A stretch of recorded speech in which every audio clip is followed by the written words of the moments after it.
Well, hundreds of people have already returned to use Conn Brown Harbor now that the fourth double boat ramp has reopened. The ramp was actually closed in 2015 because of complaints about damaged propellers and underwater holes that were making it difficult to pull trailers from the water. The ramp represents 2 of 8 double-wide ramps at the harbor. Harbor Master Chuck West says he had to make some underwater repairs, but it's paid off with bigger weekend crowds launching their boats.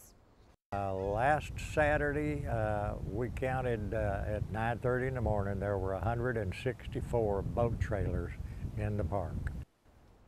And West says by the end of the day, they counted close to 200 trailers and expect that number to rise as more people find out that the ramp has reopened in Aransas Pass. Between the ramp and the reopened fishing pier nearby, officials expect larger crowds for the rest of the summer.